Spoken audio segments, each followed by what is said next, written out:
Olá pessoal, como vocês estão? Espero que vocês estejam bem.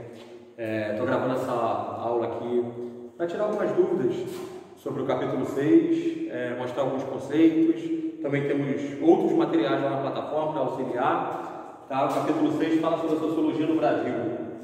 Primeiro eu destaquei os principais temas. A miscigenação e identidade, a industrialização que tem mais um viés econômico, como foi o processo de industrialização no Brasil, e a formação do Estado brasileiro. Então, foram temas que foram abordados e são até hoje abordados pelas análises sociais feitas na sociologia do Brasil. E aí, eu queria destacar também a primeira geração. A primeira geração que a gente chama de romântica. Romântica por quê? Não é porque está falando sobre história de amor, pessoal.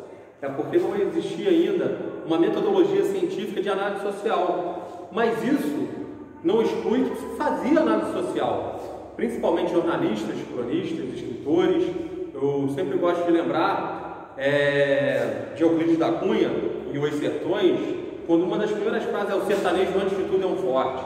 E fala sobre a história da construção dessa identidade de o que é ser sertanejo. Estamos falando de identidade, pessoal. Tá? Então, nesse primeiro momento, o primeiro momento é de romance, uma sociologia romântica, e o segundo momento, a gente já está falando da geração de 30, onde a metodologia das ciências sociais chega no Brasil, através da Escola Livre de Política e Sociologia em São Paulo. E aí a gente tem, por exemplo, Gilberto Freire e Casagrande Senzala, falando sobre a estruturação da sociedade brasileira, e através da sua herança cultural, com escravidão, principalmente, como que a sociedade brasileira foi se estruturando aqui em Casagrande Senzala após esse grande período de escravidão. E aí ele fala de um conceito fundamental, que é o de democracia racial. Ao comparar, olha o método aí, ao comparar a sociedade, o negro no Brasil com o negro americano, ele fala da segregação que ocorria nos Estados Unidos, principalmente nos estados do sul, a segregação do negro na sociedade americana, enquanto com todas as suas dificuldades, a gente vivia no Brasil uma democracia racial, onde todas as etnias estavam próximas de terem os mesmos direitos, índios, negros e brancos, mesmo sabendo que na prática isso não ocorria, na minha opinião. A gente tem uma coisa muito importante, que é falar que a miscigenação é boa. Aí estamos falando da construção de identidade. Mesmo não estando tão próximos de uma democracia racial como sua teoria falou, ele relata que a miscigenação fez do povo brasileiro um povo forte. Exalta a miscigenação. Exalta a miscigenação num período, por isso que eu falo com meus alunos que foi revolucionário, num período onde, por exemplo, estamos falando de um período onde o nazismo e o fascismo estavam instalados na Europa e tentando, através da ciência, tentar comprovar as coisas. Inclusive tinha estudos no Brasil que tentavam fazer isso, Nina Rodrigues foi tentar comprovar a inferioridade do negro em relação ao branco. E nesse contexto, Gilberto Freire está exaltando a miscigenação. Por isso, foi uma obra tão importante, Casagrande Senzala.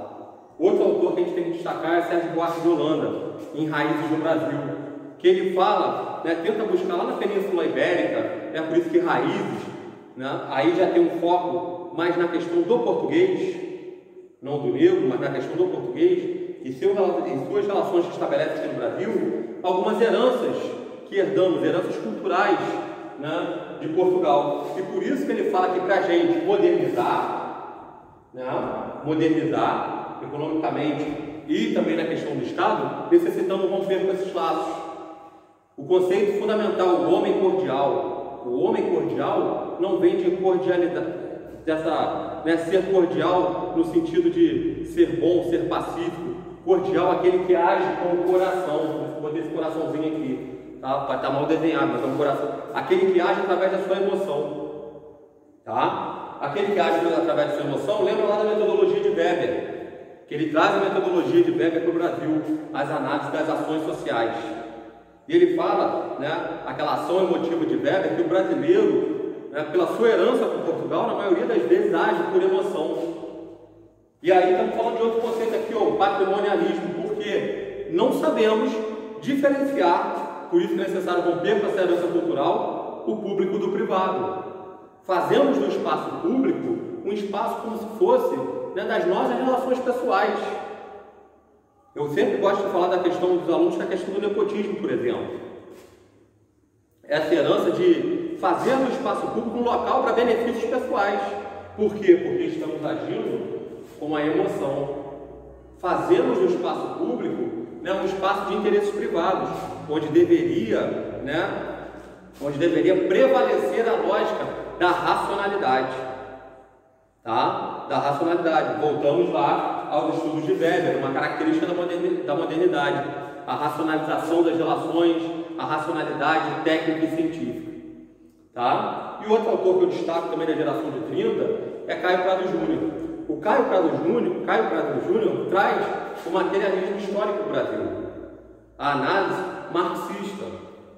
E aí ele também fala que é necessário romper com os laços que temos no passado, mas com uma revolução. Tá? Romper com esses laços do passado, principalmente, né, com esse, né, Brasil colônia que ainda vigorava. Então, fazendo uma análise mais da questão, né, da modernização econômica, desse Brasil colônia, né, que não era mais colônia, mas ainda continuava com práticas coloniais de que, né, o que era melhor, o que era produzido, a sua produção muito voltada para o exterior, como era no período colonial, a herança da escravidão também, né, que fez com que a hierarquização social, a manutenção, né, muitas vezes da hierarquização social que teve, né, no período da escravidão, ele só se alterou, né, agora nesse momento da República. Se alterou só na questão nominal, né? Muitas vezes as práticas continuam como por exemplo, o coronelismo. Tá? Então era necessário romper com essa herança, era necessário romper com esse passado, era necessário romper, tá, com essas práticas. Por isso que falamos de revolução. E para romper, né, que aí entra uma questão muito importante em Caio Prado Júnior, né, não seguindo muitas vezes um olhar marxista ortodoxo, que a gente ainda por ser uma sociedade agrária, né, ainda teríamos que aprofundar as contradições do capitalismo, ainda é necessária uma revolução burguesa no Brasil para depois uma revolução, né, do proletariado, né? Não, Caio Prado Júnior falava que já estávamos inseridos, né, e as forças produtivas já estavam desenvolvidas no Brasil e era necessário, né, uma ruptura. Por isso, né, romper com essa herança, né, o Brasil já poderíamos ter essa ruptura, que as forças estavam desenvolvidas, o Brasil já estava fazendo seu papel, né, no capitalismo moderno, né, de um país subdesenvolvido e muito voltado, né, a toda a sua produção para o exterior e ainda mantendo as estruturas de dominação que muitas foram herdadas do período colonial. Tá? Então esses três autores são os principais da geração de 30. É necessário, né, dar uma olhada nesses conceitos e qualquer dúvida, qualquer nova orientação, o que precisarem, estou lá na plataforma, tá? E vou continuar essa aula depois com a geração de 40. Obrigado, tá? Um abraço a todos, espero que logo a gente esteja juntos, que mesmo distante, né, continuamos aí, né, nessa corrente, né, para superar esse momento tão difícil.